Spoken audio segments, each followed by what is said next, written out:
Assalamualaikum warahmatullahi wabarakatuh. Okey, kita sambung seterusnya. Masih lagi dalam tajuk ubahan. Kita tengok contoh seterusnya. Kita tengok contoh seterusnya. Okey, buku teks muka surat 7. Okey, baca soalan. Dengan melukis graf Y melawan X, tentukan sama ada Y berubah secara langsung ataupun tidak. Okey, jadual dia bagi. Berdasarkan jadual ni, kita akan melukis graf. Okey, macam mana mau lukis graf? Okey. Yang pertama sekali, mesti ada, ni cikgu sudah lukis siap-siap. Okey, cikgu ajar kamu macam mana sebelum kamu lukis yang ni. Sebelum kita lukis graf, kamu mesti lukis dulu paksi X dan paksi Y.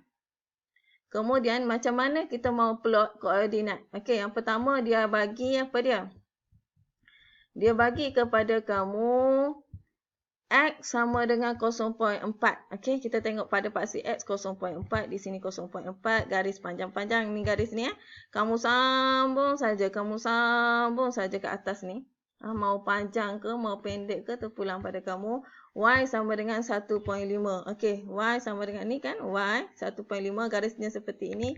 Kamu tarik saja panjang-panjang. Bila kamu tarik panjang-panjang, kamu akan dapat tempat pertembungan. Tempat pertembungan ni lah kamu akan tanda koordinat. Koordinat mesti ditanda dengan huruf pangkah. Okey, seterusnya yang kedua adalah X sama dengan 0.8. X 0.8, tarik saja panjang-panjang. Y berapa? Y 2.0. Okey, Y dia garis macam ni, tarik saja panjang-panjang. Guna pembaris ya. Yang cikgu guna tangan saja, tidak lurus Bila kamu tarik panjang-panjang, kamu akan dapat tempat persilangan. Tempat persilangan ni kamu tanda dengan huruf X. Tanda dengan huruf X. Dapatlah koordinat yang kedua. Okey, seterusnya kita tengok koordinat ketiga. X sama dengan 1.2. X sama dengan 1.2, garis panjang-panjang. Dan Y adalah 2.5. Okey. Kemudian dapat titik persilangan dan ini adalah titik yang ketiga ataupun koordinat yang ketiga. Okey, bila dah dapat seperti itu, yang ni tak nak ni. Yang ni sebagai rujukan sahaja. Yang kita mahu hanyalah garis koordinat sahaja. Okey, kita mahu yang ini 1 2 3 ini sahaja. Bila dah dapat garis ini, kemudian bila dah dapat koordinat ini, barulah kamu sambung garis itu. Sambung guna pembaris ya. Okey, bila dah dapat jadual macam ni, bila dah dapat graf seperti ini, okey, barulah kita boleh tentukan sama ada dia berubah secara langsung ataupun tidak. Jika kita perhatikan yang pertama ini, garis yang first ini, dia di mana? Sama ada dia berubah secara langsung ataupun tidak, dia bergantung kepada dia berubah secara langsung ataupun tidak, dia bergantung kepada garis yang pertama ni. Kalau garis yang pertama ini, dia tidak melalui titik asalan. Titik asalan di mana ni? Yang di tengah-tengah ni, antara paksi X dan paksi Y di sini. Okey, garis ni dia tidak bermula daripada sini. Apabila tidak bermula daripada sini, makanya kita boleh buat kesimpulan, graf ini tidak berubah secara langsung. Okey, dia akan berubah secara langsung jika garis ini bermula daripada kosong naik ke atas. Jika dia tidak bermula daripada kosong, maka kesimpulannya adalah Y tidak berubah secara langsung dengan X. Okey, kita tengok contoh seterusnya. Sekarang ini masih lagi melukis graf. Dengan melukis graf Y melawan X squared. Tentukan X squared ni X kuasa 2. Tentukan sama ada Y berubah secara langsung ataupun tidak dengan X kuasa 2. Okey, soalan dia mahu X kuasa 2. Dalam graf ni, dalam jadual yang dibagi, dia hanya bagi X sahaja. Tiada X kuasa 2. Jadi apa perlu kita buat? Yang perlu kamu buat adalah kita buat jadual baru. Buat jadual baru yang mana mesti ada nilai X kuasa 2. Okey, bila kamu buat jadual baru, kamu akan dapat seperti ini. Macam mana? Macam mana mau dapat 4 ni? 4 ni dapat daripada mana? X kuasa 2 maksudnya di sini X. Maknanya 2 kuasa 2, kamu dapatlah nilai 4. 3 kuasa 2, dapatlah nilai 9. 4 kuasa 2 dapat 16. 5 kuasa 2 dapat 25. Y tidak berubah. Y tetap ambil nilai asal. Bila dah dapat jadual yang kedua ini, barulah kita lukis graf. Okey, macam mana mau lukis graf? Macam tadilah juga, mesti ada paksi X dan mesti ada paksi Y. X kita sekarang adalah X kuasa 2. Okey, X kita sekarang adalah X kuasa 2 ni. X kita sekarang adalah X kuasa 2 dan ini tidak berubah Y. Okey, kemudian plotkan koordinat sama juga. Macam mana nak dapat 4? X 4, kira daripada 0, 1, 2, 3, 4. Garis panjang-panjang di sini. Kemudian Y berapa? 8. Okey, di sini kalau di sini 1, di sini 2. Jadi 2, 4, 6 dan 8. Jadi 8 di sini. Okey, kamu akan dapat titik pertembungan. Di sini akan jadi koordinat. Sama juga dengan 9. Okey, lepas 6, 7, 8, 9. Okey, garis panjang-panjang. Kemudian Y adalah 18. Okey, 12, 14, 16, 18. Okey, garis panjang-panjang. Okey, dapat titik pertembungan di sini. Okey, seterusnya X 16. Y 32. Okey, dapat titik pertembungan dia. Dapat titik pertembungan. Okey, seterusnya Y 25 dan X 25 dan Y adalah 50. Okey, dapat titik pertembungan. Bila kamu guna pembaris ya, yang cikgu ni tidak guna pembaris ni. Bila kamu dah dapat seperti itu, tanda koordinat. Koordinat mesti ditanda dengan huruf pangkah. Bila dah dapat seperti itu, kemudian kamu buat satu garis lurus. Sambungkan semua titik, dapatlah seperti ini.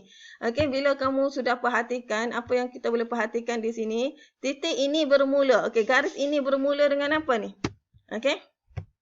Jika kita perhatikan, okey, garis melalui titik asalan. Okey, dia melalui titik asalan, melalui titik 00. Apabila melalui titik 00 ini, apa kesimpulan yang kita boleh buat? Kesimpulan yang kita boleh buat, makanya Y berubah secara langsung dengan X kuasa 2. X kuasa 2. Saya tertinggal ni. Di sini X kuasa 2. Y berubah secara langsung dengan X kuasa 2. Itu kesimpulan dia ya. Sebab apa dia berubah secara langsung? Sebab dia graf ini bermula daripada kosong. Okey, seterusnya kita tengok contoh seterusnya. Okey, contoh 4 dalam muka surat 8. Okey, diberi M sama dengan 0.8, N sama dengan 0.125. Ungkapkan M dalam sebutan N jika M berubah secara langsung dengan M. Okey, kita tengok soalan yang pertama. M berubah secara langsung dengan N. Okey, dia kata macam ni, jadi kamu kena bentukkan dalam bentuk hubungan ubahan. Berkadar langsung ini simbol dia. Okey, daripada rumus ini kita tukarkan dalam bentuk persamaan. Tukarkan tanda ubahan ini kepada tanda sama dengan. Bila ada tanda sama dengan, mesti ingat, mesti ada kawan dia, itu pemalar. Okey, kita mau cari nilai K. Okey, mau cari nilai K. Okey, kita mau yang ini. Yang di sebelah dia ni apa? Yang di sebelah dia ni N. N kita tidak mahu. Bila tidak mahu, kita kena pindah dia ke sebelah. Kena buang ke sebelah. K dengan N, dia adalah rapat. Bila dia rapat, dia adalah darab. Okey, N, bila kita pindah ke sebelah, darab. Bila kita pindah ke sebelah, dia akan jadi tanda bahagi. Bila bahagi, N ini akan berada di bawah. Maknanya M berada di atas dan N akan berada di bawah. Apa akan jadi? Apa akan jadi? K sama dengan M per N. M di atas, N di bawah. Kenapa? Sebab ini bila pindah ke sebelah dia akan jadi bahagi. Okey, kemudian tengok maklumat yang dibagi. M sama dengan 0.8, N sama dengan 0.125. Okey, masuk dalam persamaan. Okey, masukkan dalam persamaan ini. Okey. Gantikan M sama dengan 0.8. N sama dengan 0.25. Kemudian kamu tekan kalkulator. 0.8 bahagi 0.125. Kamu akan dapat K sama dengan 6.4. Okey, bila dah dapat K sama dengan 6.4, masuk balik dalam persamaan ini. Persamaan asal ni. Ini masuk persamaan asal. Gantikan, kamu akan dapat 6. M sama dengan 6. Ni, gantikan 6.4 N. Okey, kemudian tengok soalan B. Okey, siap soalan A, tengok soalan B. Soalan B, M berubah secara langsung dengan punca kuasa 3 N. Okey, keluarkan maklumat, kemudian tukarkan dalam bentuk persamaan. Ingat ya, bila tukar dalam bentuk persamaan, ini akan jadi tanda sama dengan K. Okey, kita mahu cari K, yang ni kita tidak mahu. Bila tidak mahu, kita pindah ke sebelah. Bila pindah ke sebelah, apa akan jadi? Yang ini rapat, dia darab. Darab bila pindah ke sebelah, dia akan jadi bahagi. bahagi, ingat ya, dia akan menjadi di bawah. M di atas dan punca kuasa 3N ini akan berada di bawah. Apa akan jadi dengan dia? Yang akan jadi dengan dia adalah, okey, seperti ini. Okey, bila kamu dah dapat persamaan ini, barulah kita tengok maklumat yang dia bagi. Sama juga maklumat yang dia bagi, M 0.8, N 0.125. Masukkan dalam persamaan. Okey, M sama dengan 0.8, N sama dengan 0.25. Masukkan dalam persamaan, tekan kalkulator.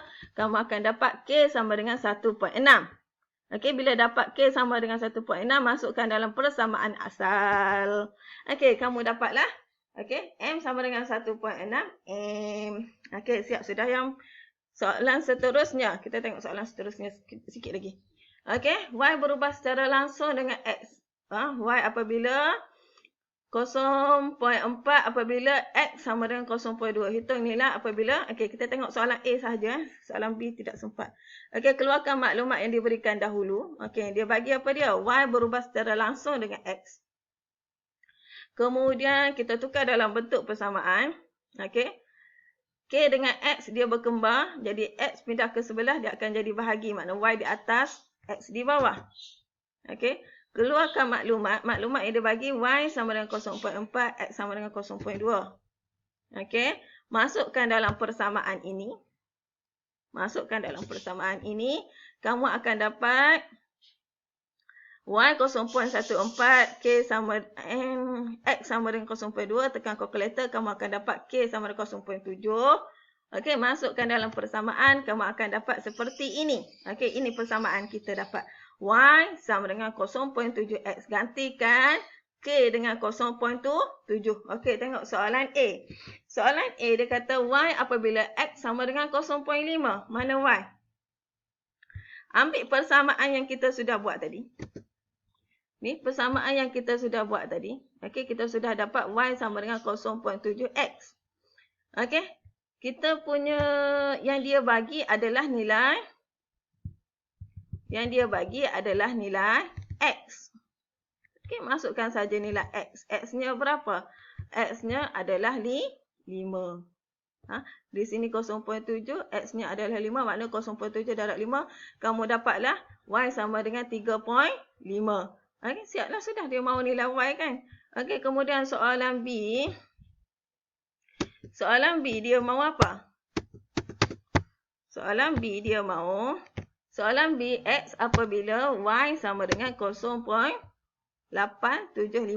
Okey, masih lagi persamaan ini. Guna.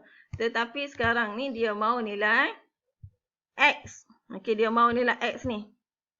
Okey, pertama sekali kita ganti dulu nilai Y. Ini adalah nilai Y.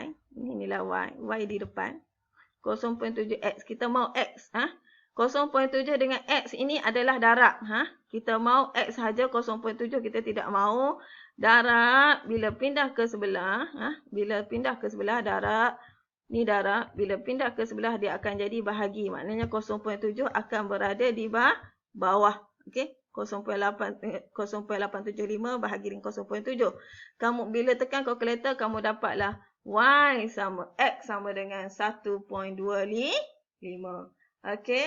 Setakat itu dulu contoh cikgu bagi. Okey, contoh kemudian kita rujuk selepas ini. Okey, terima kasih.